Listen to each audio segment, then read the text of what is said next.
Good morning, everyone. Happy Friday. It is now February 20th. Lisa, Lydia, Scott with you here this morning, ready for the weekend, ready for the snow to stop, as well. We'll get all of the above. get Lydia's weekend forecast here in just a moment. Of course, we always like to remind you right off the top that we're live on Facebook every weekday morning, right around this time. Love it when you join us live, but it stays on your feed, so you can watch it whenever it works best for you, or listen to it as a podcast. Just go to inform.com/podcast and look for the Inform Minute. All right, this morning, still kind of just dealing with some of that nuisance snow, and it won't just go away. It's just lingering. It's just there, just enough to be annoying, to cause some problems. Woke up with another dusting here in Fargo. Traced to maybe an inch of fluffy stuff throughout the day today, wherever these snow showers do linger. They should start to dwindle down from the west to the east as we finish out your Friday. So this should be the last day of it. The whole system itself is pulling its way off to the east. It's still part of the big mess that we had Tuesday night into Wednesday. There's been kind of some confusion about that, like this is another surprise system, and nope, it's still just the same one that we can't kick out the door. The bulk of the system is now off toward the Great Lakes. So if you look at your radar and kind of zoom out, if you will see all of that. That's what we had. We've just sent it that way. Now we're still dealing with some lingering snow showers. Again, flurries should dwindle down as we go throughout the day. Should be out of here by about supper time tonight. Still just a breezy, cold day. Yeah.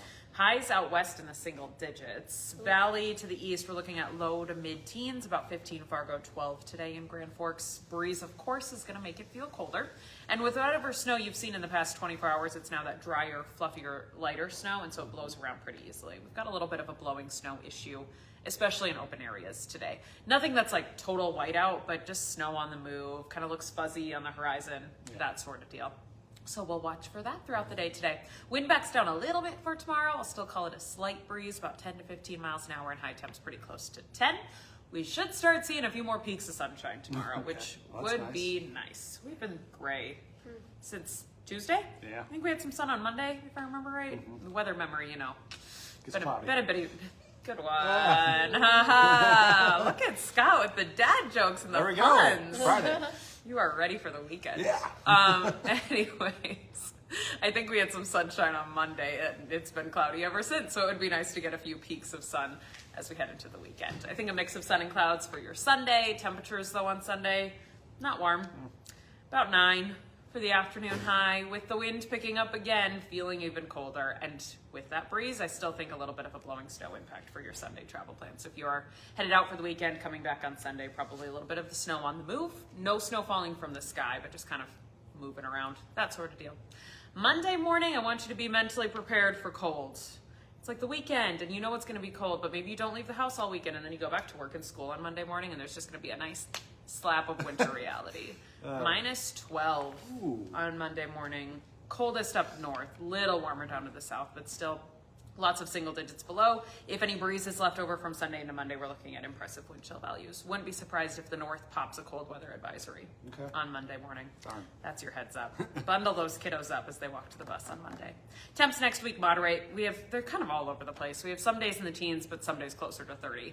Chance of snow about Tuesday and Friday of next week. We'll update you as we get closer. Okay, that's all. Have a good weekend. Stay warm. Sounds good. Thanks. As the search for the body of a missing West Fargo woman enters its 7th week, Fargo's police chief says it's still a case they work every day, all day. 24-year-old Isadora Wengel was reported missing at the beginning of January, a story we've been tracking for you here on WDAY.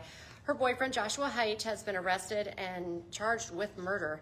Since the announcement of his arrest, volunteers have joined in on the search for Isadora. Last weekend, a group searched areas from Fargo to Otter Tail County. There's another search planned for this weekend on Sunday in the Battle Lake area. Investigators are looking for a black tote with a red lid.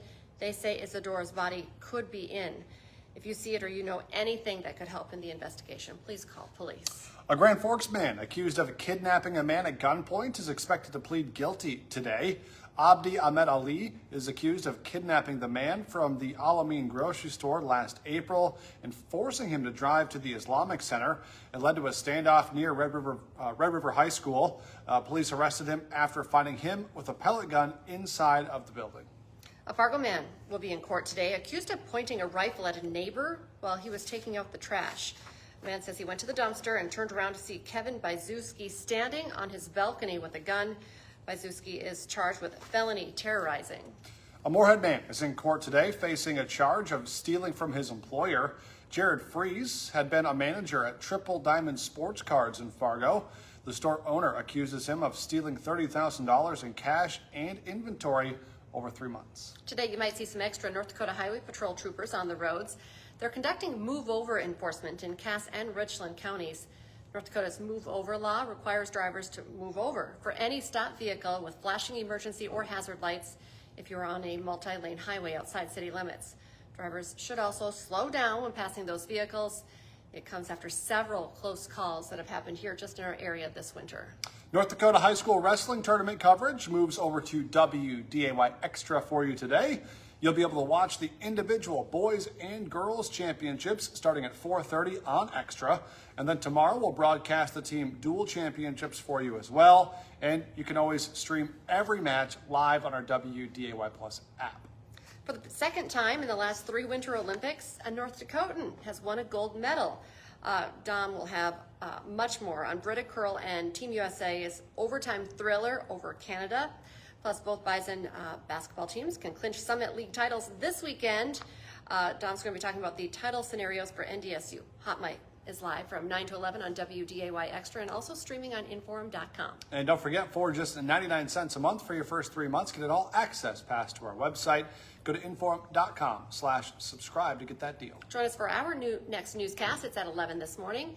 And then we have you covered on this Friday, 4, 5, 6, 9, and 10. Have a great weekend, everyone.